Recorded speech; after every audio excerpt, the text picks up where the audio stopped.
欢迎收看《寰宇全世界》，带您走进全世界、全球各地的观众朋友，大家好，大家平安，我是何荣。两岸大事国际焦点深度剖析，打开视野。透过 YouTube 收看朋友，请您帮我们按赞、订阅、加分享，动动手开启小铃铛。也欢迎您告诉我们在哪个城市打卡收看。欢迎大家多多的表达您的观点与看法，跟我们互动交流一下。好，来欢迎今天3位来宾。首先是东吴大学政治系教授刘必荣老师，大家好啊。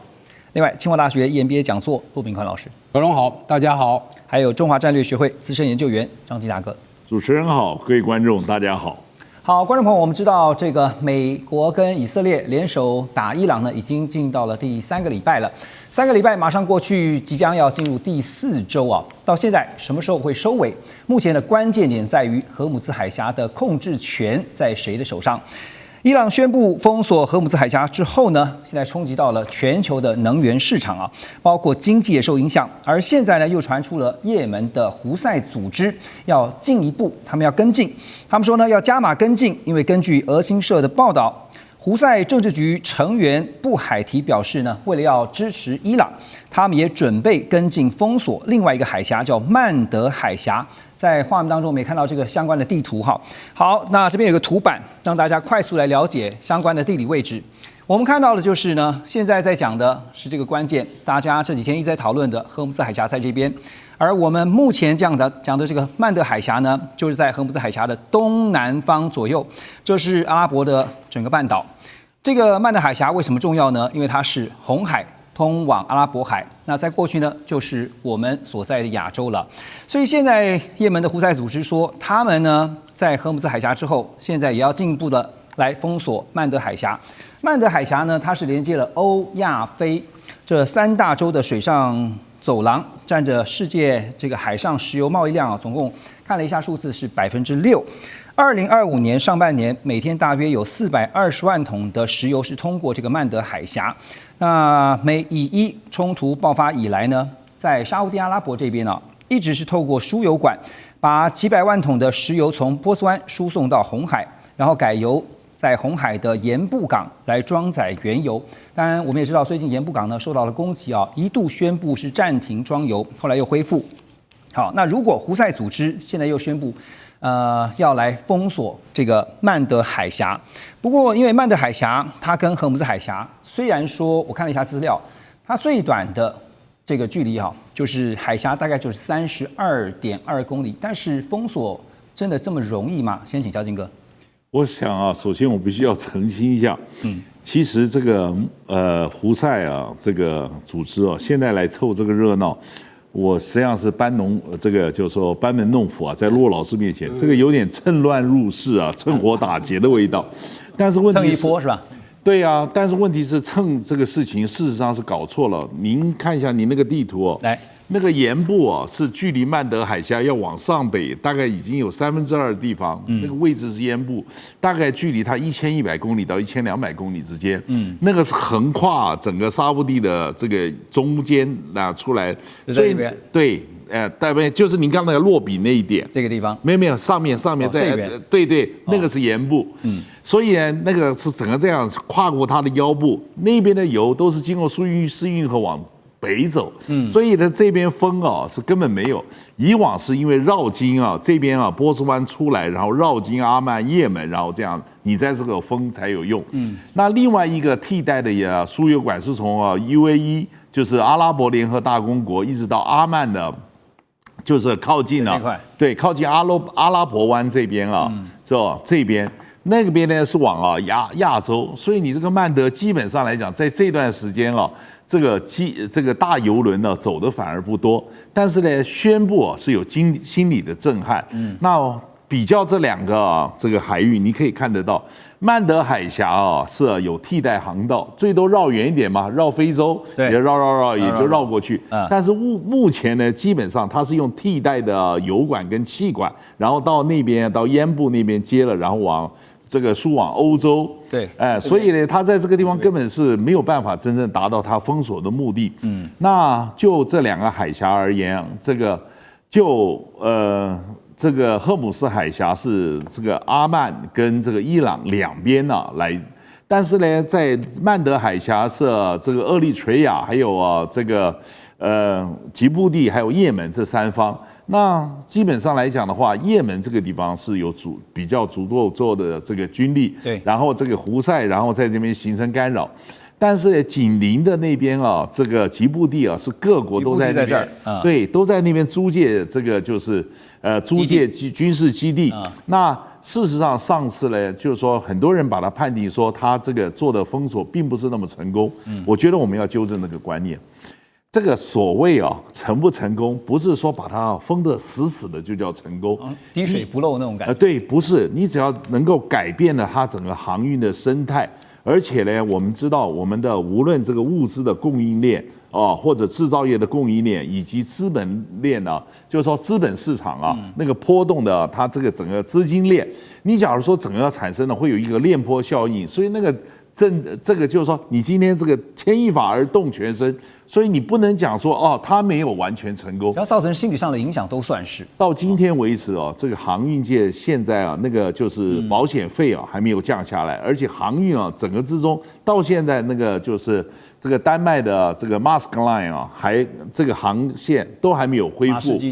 对，所以在这个情形之下，你不能说是因为还是有这个穿越漏网之鱼你就认为它不成功，就跟很多人现在就在讲说这次伊朗封锁荷姆斯海峡还是有这个冒险穿越还是有这个偷溜过去了。当然这个百密自有一疏，但是整个航运界的生态以及这个整个航运市场、资本市场，那都受到很大的干扰。所以胡塞组织我们讲蹭这一波，它的目的是什么？我想这个当然存在感，表示支持，不存在感是重要的。OK， 因为你存在感就代表了发言权，就代表了政治的影响力。否则在这个时间为什么要趁乱入室去捞一把蹭一下，对不对？这是我觉得这个是可以心想的预期。但是呢，我还是要强调一件事情。只要任何军事的行动造成整个世界就是这种联动的效应，它基本上就是成功的，没错，而不是说你一定要说100%的如何，那绝对不是这样的。只要市场受到了这个心理的一些影响，产生了波动，甚至是这个波动可能是延续的，而且是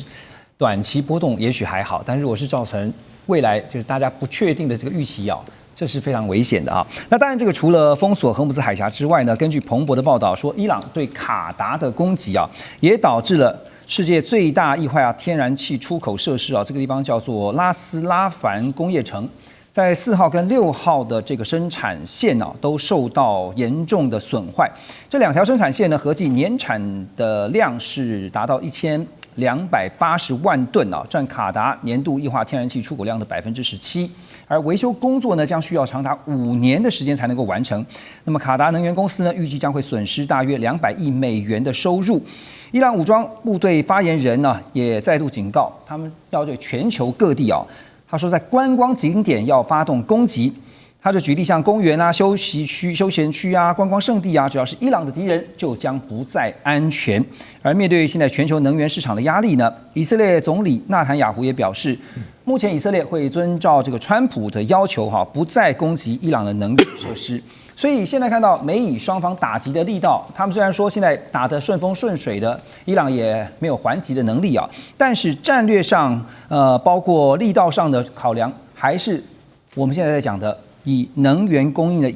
不影响能源供应为主那这会不会是继续打下去美以的软肋呢？老师？对，这个其实我们看到这个中东战争我们现在看的就是你就看卡达啦，或者像什么公园、休闲区、观光胜地，我们看的基本上是战争会不会扩大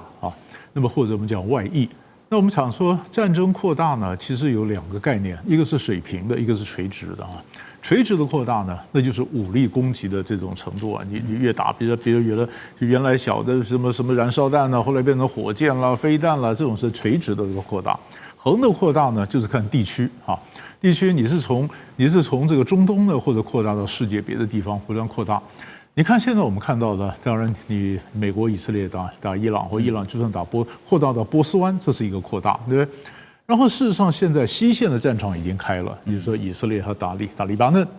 以色列打黎巴嫩，所以黎巴嫩呢，所以事实上叙利亚也怕说会不会外溢到叙利亚那叙利亚也担心，那么所以叙利亚也跟这个伊拉克的政府也讲你小心你内部的那些亲伊朗的民兵，你不要打到我是叙利亚这边来，或者黎巴嫩的这边外溢到叙利亚，这是西部的战线。南部的战线什么呢？就是我们刚刚讲胡塞啊，胡塞或者到底它也许不管是曼德海峡，它是红海给你造成一个困扰，你的这个 cargo 货运过不去，那已经造成很大的问题了啊。所以你看它有东线、它有西线、它南线。那现在又讲说，那我跟你扩大到世界各地的公园、休闲、观光胜地，那就扩大，到处遍地开但是花。说是一回事，做又是另外一回事是啊。那所以伊朗它其实也在很仔细的在估算，那你都做到一个什么地步？你说我们常讲说，如果说今天扩大，有没有一个点，你做到什么红线或什么东西引爆以后，美国地面部队就来了啊？美国这边有一些中东问题分析专家呢，因为传统上我们都认为，美国如果地面部队进到伊朗，你会陷到泥淖之中。但是另外一批中东问题专家说不是，他说伊朗事实上你地面部队进来，对伊朗来讲那是个梦魇，你知道，因为他这个地面的部队很多其实很糟糕，没有办法阻挡美国的入侵啊。不管你怎么说，但是美国会不会派地面部队进来，要看你这个扩大到一个什么地步。所以不管是垂直的或水平的，大家都在算哪一个点我可以容忍到什么地步，或哪一个点忽然引爆的后果不可收拾。对啊，所以我说的话是吓你，或者我要造成全世界造成震撼。那么最好攻击一些人，让别的国家给美国一些压力，给以色列一些压力啊。美国国内也讲说不要再打了吧，这可以停了吧？首先造成心理上的恐惧。对，然后就是你可以川普会觉得很大压力嘛。你这一打下来，会不会陷到泥淖之中？然后他的 MAGA 的这个阵营已经开始逐渐分裂了啊。那川普在想，那这样再打下去，我期中选举还要不要选？所以它造成的整个影响，先看打不重要，重要是我先讲完以后再看下一步。啊，所以变成我们分析这个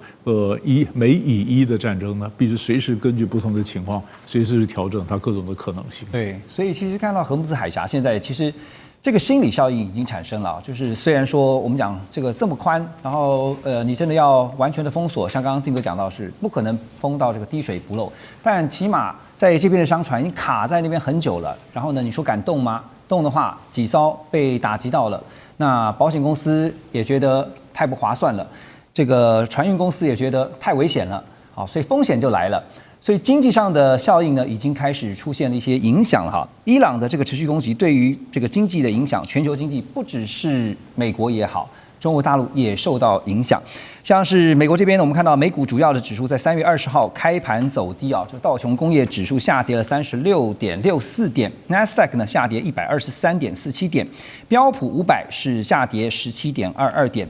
中方这边呢，路透社也分析说，伊朗的冲突抑制了全球的消费力道，因为通膨可能会造成涨价、消费缩手，所以呢，造成中国大陆的出口可能会受到冲击。那这又会进一步呢加剧中国大陆呢国内需求的疲软，而且很多企业啊，这个无利可图，就会减少投资，影响工资的发放，所以消费增速也会进一步的放缓。也有经济预测模型就指出，油价上涨25%将会使得中国大陆的 GDP 增长呢下降0.5个百分点。所以，如果我们从经济冲击的这个角度来评估的话，陆老师觉得现在预警，我们刚刚一直在讲，刘老师也特别提到，那个点一直在调整啊，那个临界点到底要抓在哪个时间点以前？这也是川普现在必须要在做决策之前好好的盘算的。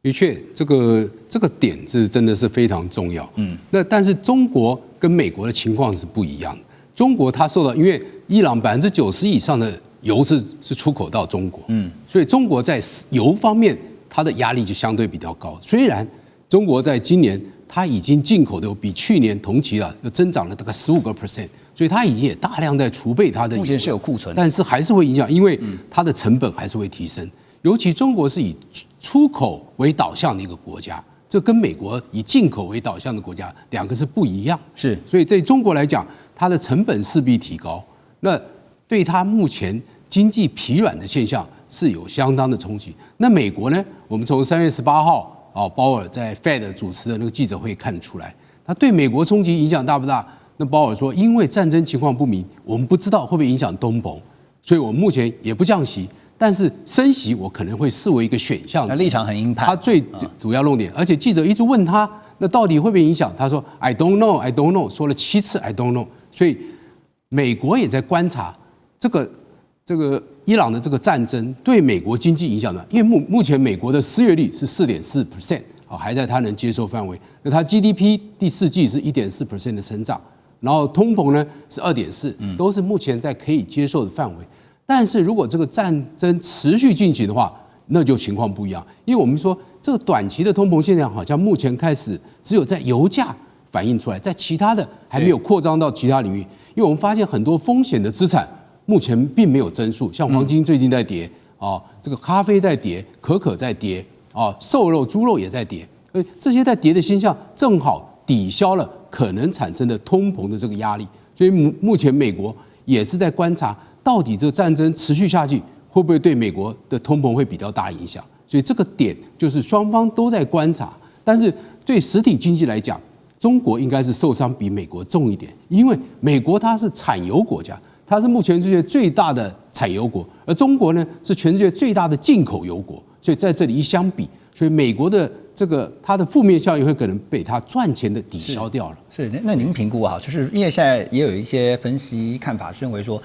，4月底以前这个事情必须要结束，就是再1个月啊。但是已经眼看就马上到3月底了。我觉得这个时间就完全取决于川普的这个决定，而川普他的决定受制于2个原因，一个就是他能不能掌控荷姆兹海峡，啊，这是他我相信他第二，他能不能想要把他这个伊朗的核设施能够很精准的找到，对，如果他能够成功的占领，让荷姆兹海峡通航的话，那这个战争应该就结束了。OK， 所以现在呢，还有一个观察重点，等一下回来我们要讨论的就是呢，美国现在也有在打算在战略上是不是要来攻占哈，就是占领这个对于伊朗来讲石油出口非常重要的一个据点，就是哈尔克岛。马上回来。中美互动牵动全球，美中竞争，地缘争霸，外交、军事、科技、经济，多元观点，权威分析。一同掌握2026全球新秩序、新赛局。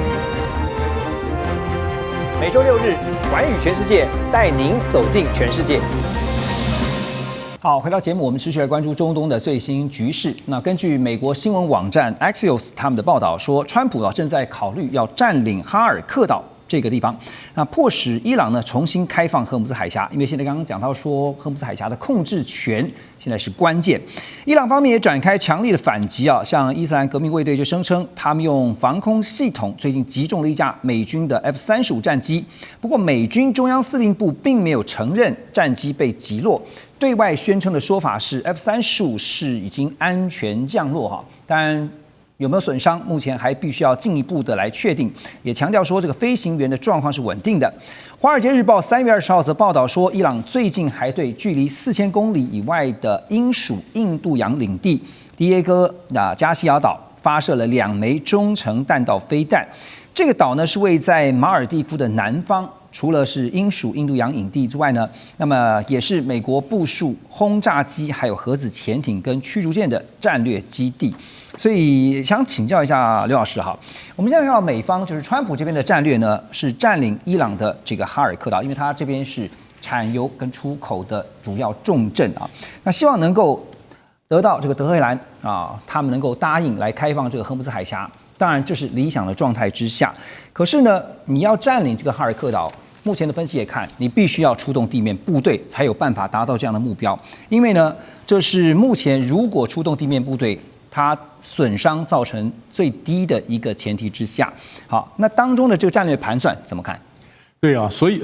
啊，这牵涉几个点，因为刚才你也讲的，我们讲的，这个战争打下来啊。有很多的消息真真假假，对不对哈？大家也在打信息战，信息战有真的有假的啊，到底是真或者我是吓你的，或者故意放话啊？那第二个呢，就是目的到底是什么啊？目的是什么？因为川普的战争目的呢变来变去啊，一下说，比如说你会说啊，要政权更迭，他的核武，他的飞弹啊，或者还要支持他的这个人民起来就是抗暴，或者说海外的这个代理人啊。那现在呢，经过经济学人说，那到最后这些你都白讲，你也别听了啊，真正目的只有一个，就是荷姆兹海峡啊。那荷姆兹海峡呢？那伊朗说他要封，那么川普说我们要开啊。伊朗的封也没办法真封，川普的开也没办法真开啊。那川普想让他开，但是也没办法，因为这个开而迫使伊朗让步。伊朗要封也没办法迫使美国要能够停啊。双方都在讲。可是你再看，那他别的攻击跟荷姆兹海峡有没有关系呢？如果说荷姆兹海峡是最终的目的，那你别的攻击好就回到你的问题，哈克岛。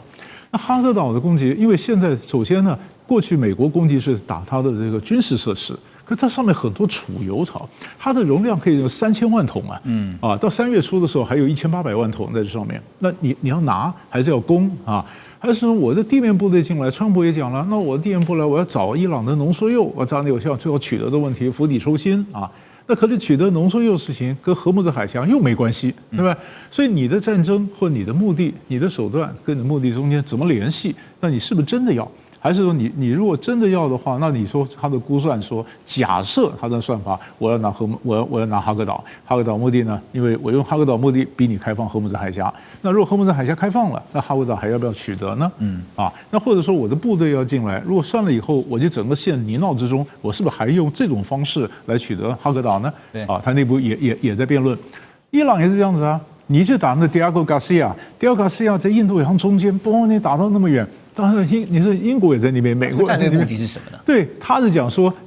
也许制造一些恐慌，或者美国它的基地嘛，还有一些战略的冲的基地。可是你就打到 Diego Garcia，跟你的伊朗的战争有什么直接的一个结果？我觉得这可能这也要花点时间去解释。这一点，庆哥怎么看？或者对，我想大家一定要了解，1986年啊，就是当2伊战争的时候。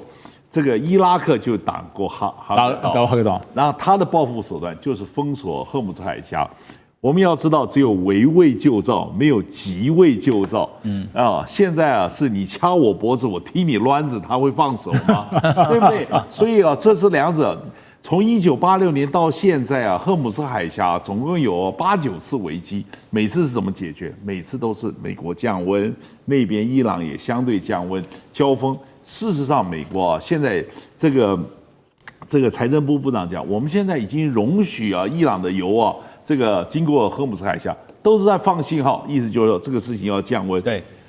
那个钟咔啦咔啦咔啦倒数计时是指向11月3号美国期中选举，所以那个坐在热锅上的蚂蚁的人叫做川普。对，所以这样听两位这样分析起来，其实就算成功占领了哈尔克岛，那不是重点，那不是重点。对。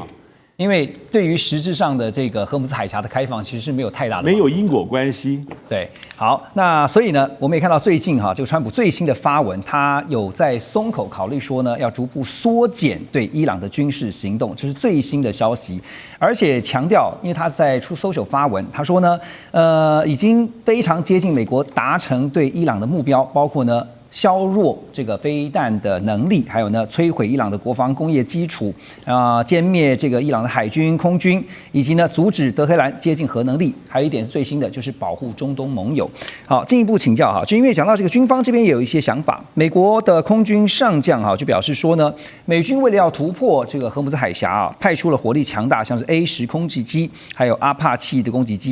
直升机，那扫荡荷姆兹海峡上空以及伊朗南部海岸。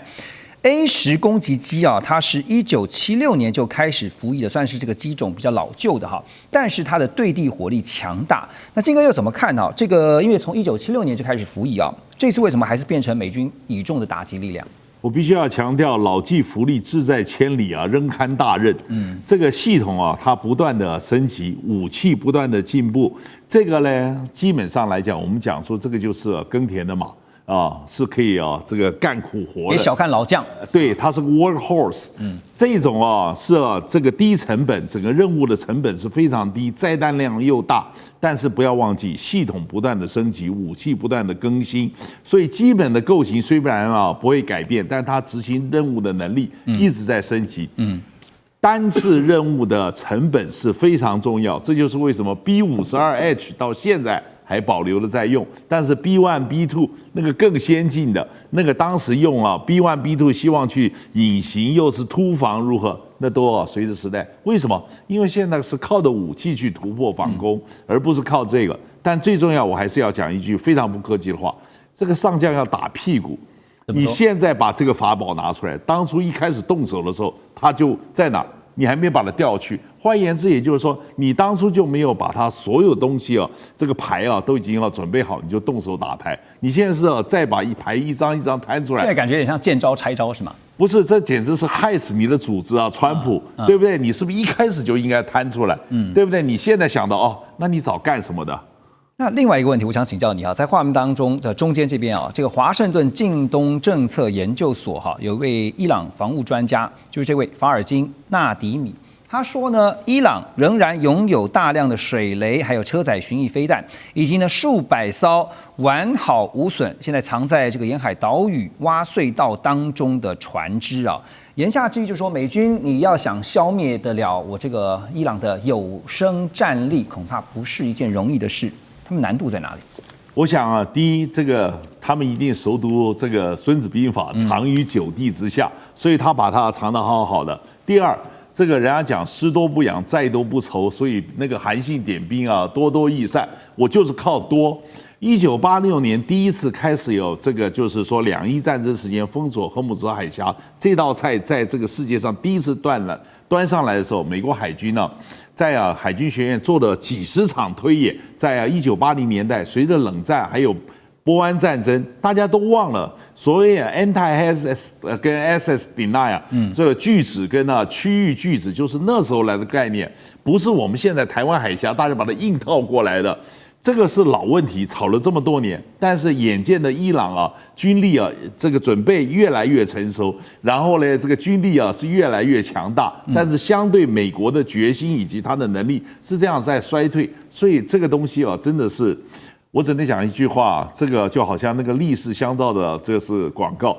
他还有更多的等待你去发掘嘞，还有一些是都藏匿在现在好好的，你不知道他的法宝的，他现在陶醉。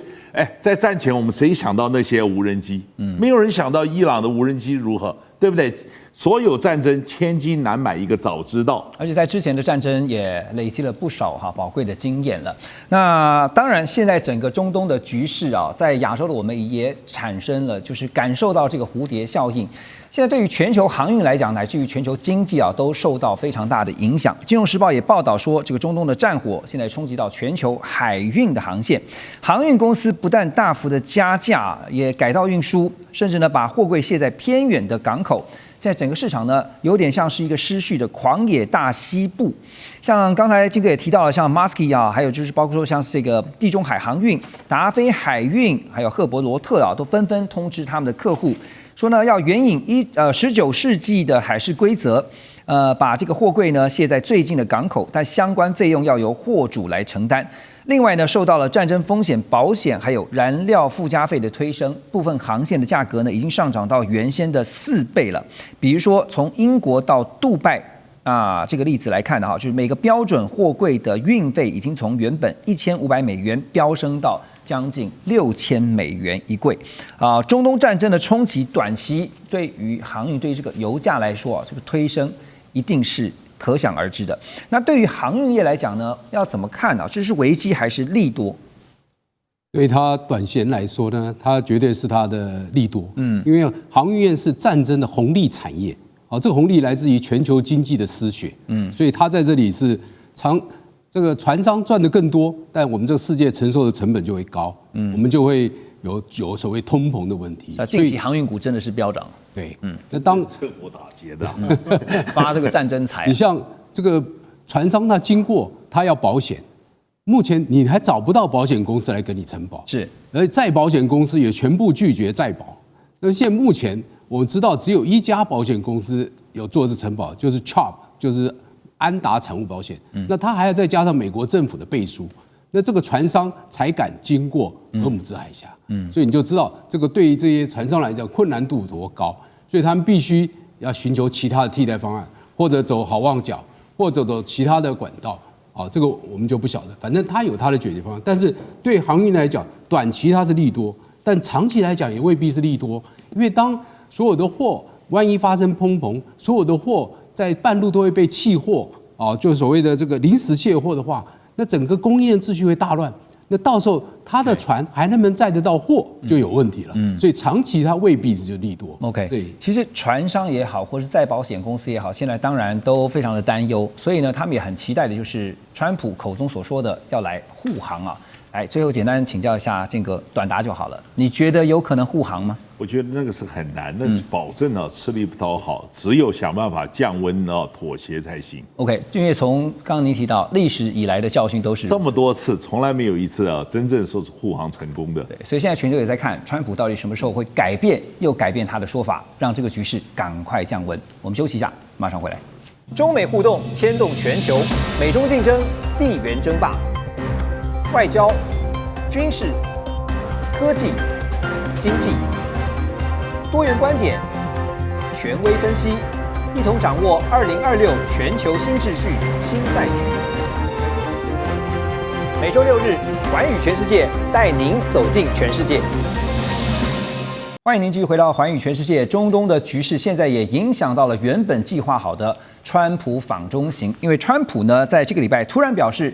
他要把原定在3月底4月初的访中行程延后至少2周。川普说呢，因为他目前必须专注于处理伊朗局势，所以大概会在5-6周以内再展开他的亚洲行程，但是他并没有提供一个具体的日期。那外界也在想，是不是一旦这个日期就说死了，万一又往后延，那岂不是没面子嘛？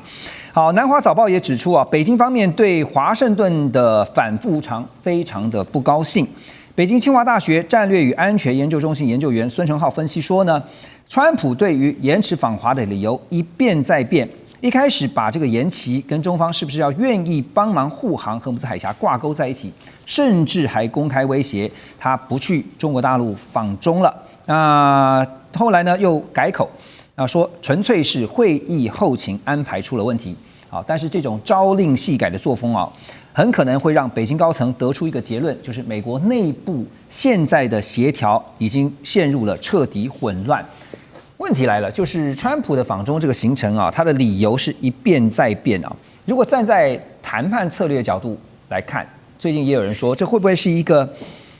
想要垫高一些谈判筹码的手段呢？老师，你觉得？我觉得没那么复杂，没这么复杂，就这么单纯。因为现在伊朗里面，对，因为基本上因为川普这个人是随性的嘛，他很率性的讲话说，我叫你们来护航，你不来以后我就不见你了啊，我这个可以延后，对，随便讲。所以你如果把川普的讲话每都当真，说哎呀你内部混乱啊，你是太不了解川普了啊。他的人实际上讲，他没有很当真。没有很当真的，所以你说是策略性的什么垫高，那是中国大陆是用他自己的想法去解读川普，就我觉得没那么复杂。那那你说这时候去，那当然这时候不好去嘛。比如说中国的支持上，他是支持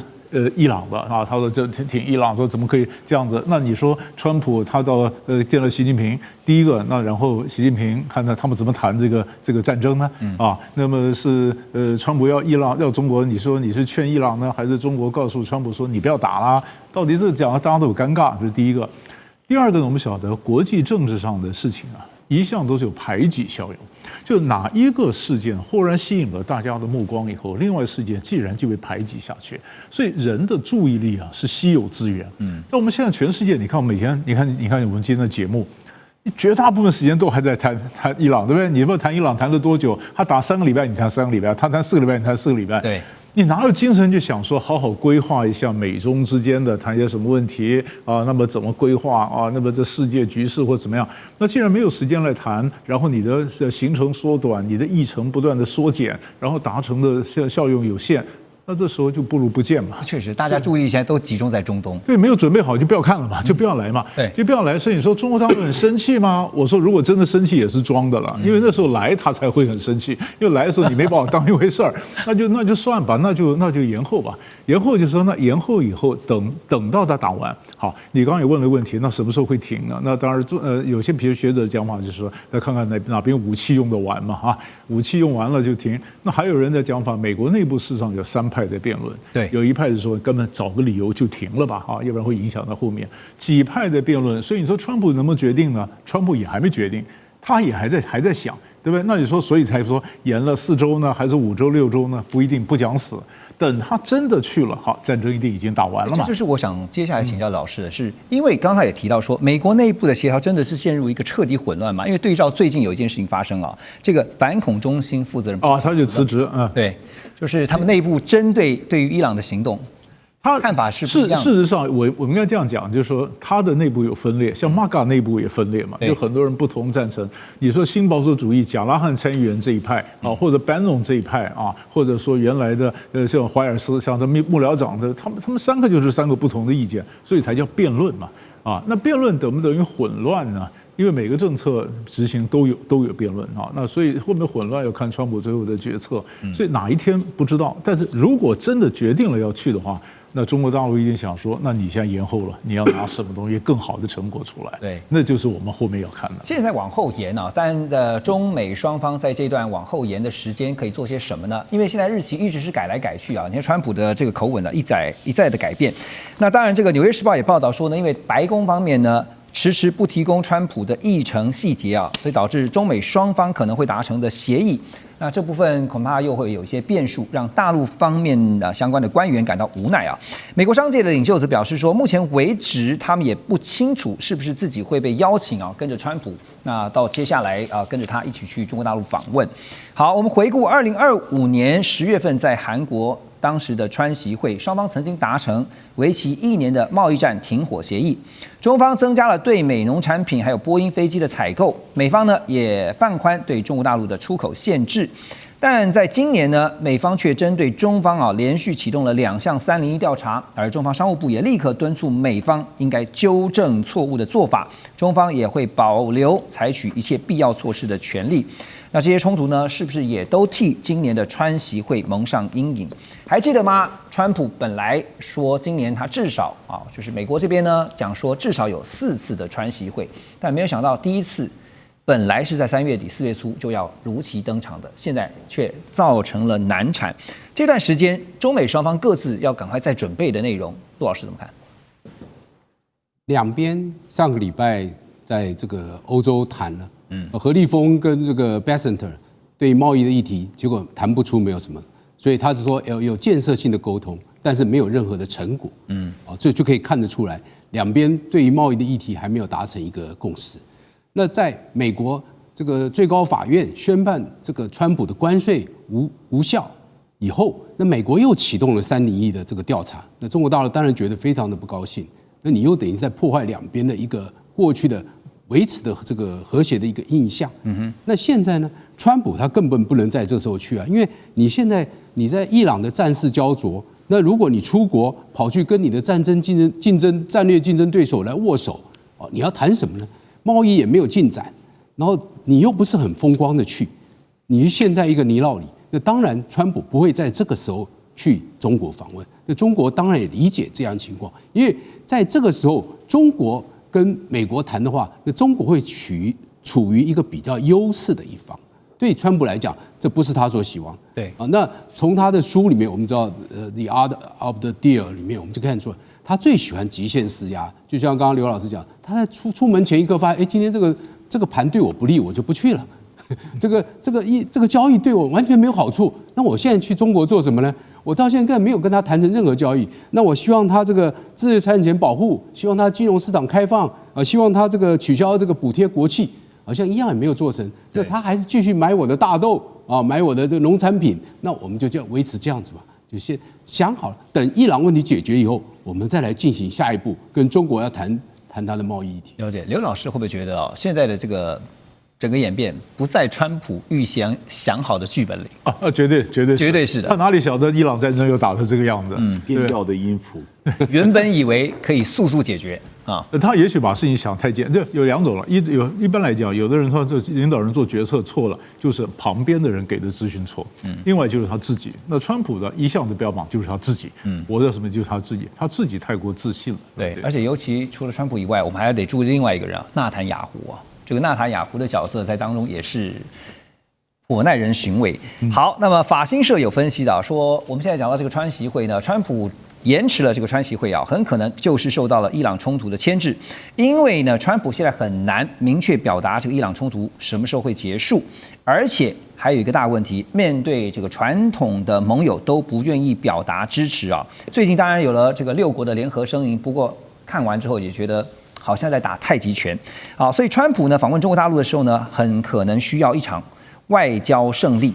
那这个国际危机组织的一位专家啊，叫做阿里韦恩，他就分析了伊朗战事。他说，这场本意是为了威慑北京的美国武力展示，到头来却反而戳破了美国无所不能的幻象。因为呢，靠着美国无法独自让这个荷姆兹海峡重新开放，所以华盛顿现在需要他最主要的战略竞争对手，也就是北京，来帮他处理这场自导自演的危机。这样听起来似乎在筹码上中方略多，是这样吗？我想啊，大家不要什么事情啊都是解释啊，是要对着中国大陆，你知道，尤其是在台湾的所有媒体或者分析者，这样样事情，这个天下所有事情都是为了对着北京的所有阴谋，这是不对的。我觉得今天真正呢，在川普上最大的压力，要知道，其中选举选不好，他就跛脚了。是，所以呢，11月第一个礼拜三，也就是11月30日啊。有435位啊众议员要改选，1/3的参议员要改选，34个州长这要改选。然后呢，假如你把 Vermont 跟 New Hampshire 那2年任期的州长再算上，36个州长，对不起啊，这个就跟这个下次的这个政治的版图的大洗牌啊，他一定要决定。但是不要忘记，2月28号中东开打。3月4号众议员选举开跑，对他现在啊，我的了解啊，这个北京啊，就是说所有驻美的这个人力以及去花了钱去雇这些政治公司，都在估这个选情，因为这个选情同样川普也在看，所以呢，他今天啊，所有今天要谈的经济的交易，无论是在这个叫做华盛顿州的跟波音有关的，还有他这个下游的厂商这样联系，还有那些就是种大豆的各州，7月份大豆要熟了，你一定要在那个熟了之前就把它，这个就是说敲地，要不然他仓储去年已经搞了一次这个飞机了，所以在这个状况之下，他会随着这个选情，假如转趋不利，他的焦躁感会更低。现在啊，就是说这个刚才骆老师有讲到了，贝森特跟何立峰这边谈，在 OECD 玩，然后 OECD 出来，贝森特一出来，你知道，你可以感觉到我的了解，这个说你缓一点来，其实是北京建议的，所以贝森特如获至宝，所以他那个碰到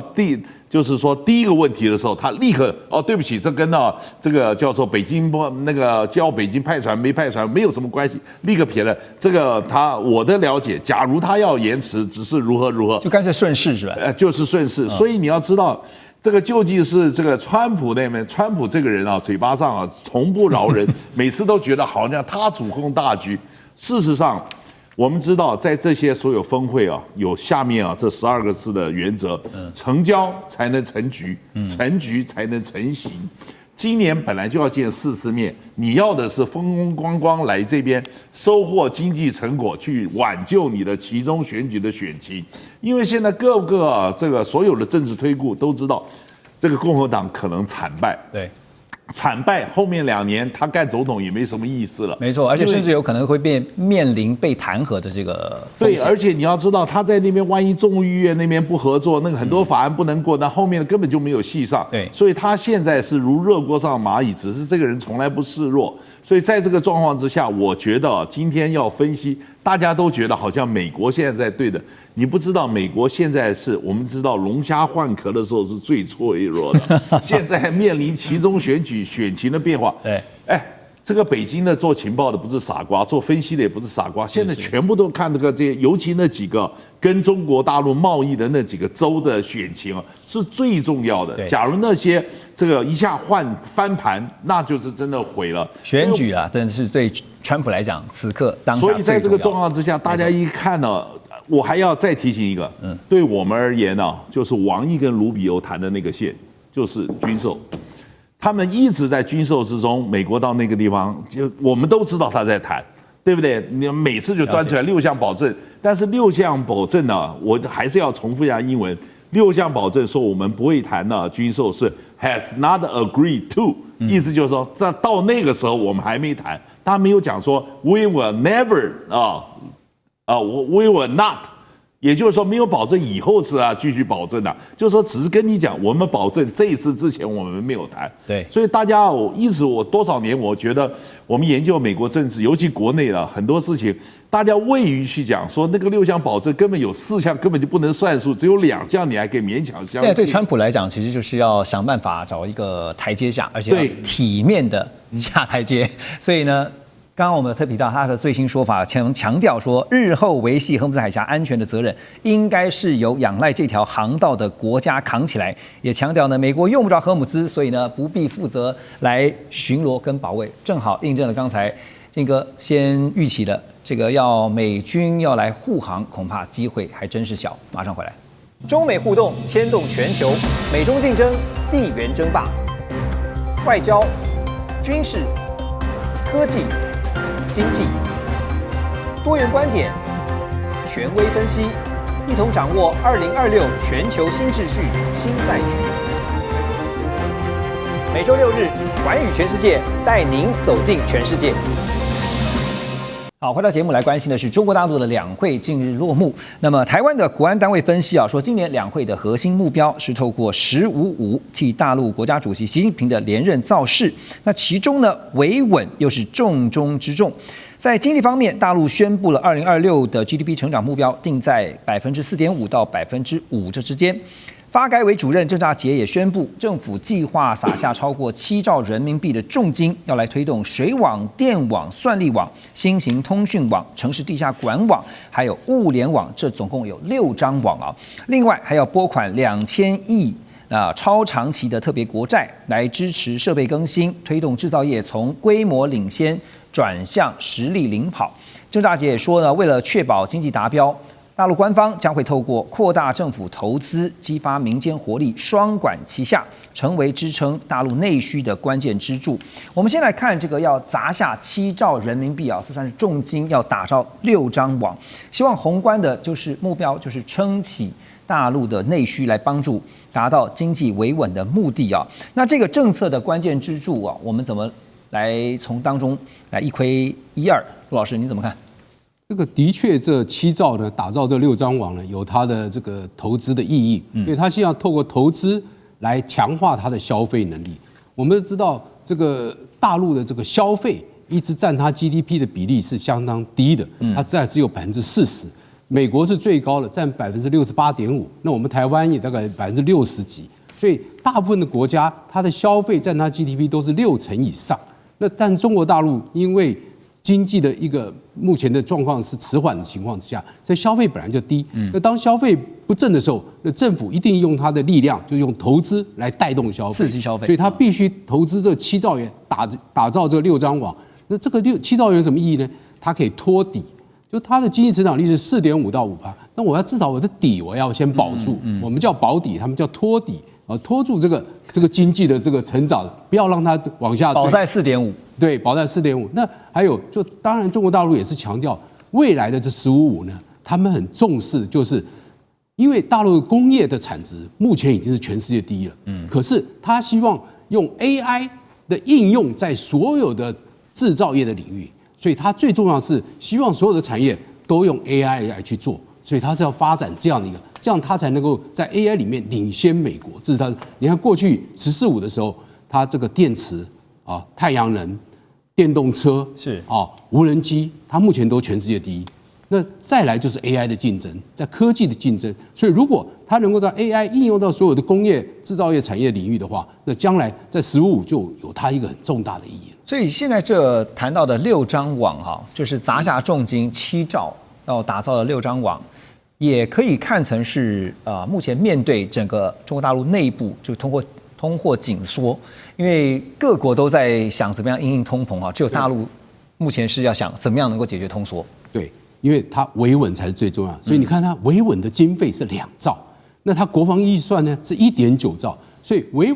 稳的经费呢还高于国防经费，是，所以你就重视。那维稳是什么？是公安是武警是这方面的，所以维持社会秩序的这个经费甚至重于国防的经费。OK。在经济维稳之外哈，另外一方面，我们也看到北京方面也持续推动这个军队的肃贪。那除了中央军委主席习近平在解放军代表团的谈话重点，它是聚焦在不能有二心之外，肃贪现在也延烧到了有这个歼20之父歼20之父的航空设计专家叫杨伟。那杨伟呢，最近无预警的在中国社会科学就是中国科学院的官网上面被移除了院士的身份与简历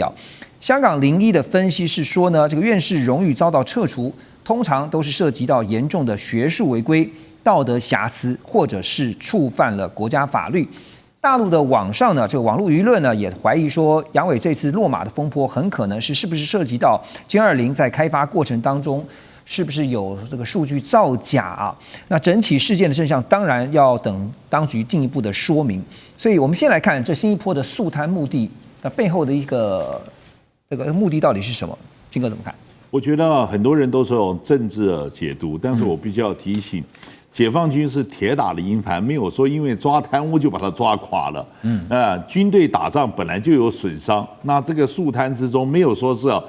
继续抓，要办到底，要动摇国本。他连周永康都给抓下来，你现在抓这些上将又是如何？对不对？我觉得这反而有点像对解放军的压力测试。抓到这么多这一拎起来跟这一挂粽子一样，抓了这么多人，你还能不能继续运作？我觉得这个我们倒是可以去观察一下。就我们现在看呢，解放军的日常的这个战备运作演训，其实都还是循着一定的轨迹。是，当然最近从这个台海周边的这个就是解放军基建数量的变化，有人做了很多这些推估文章，但是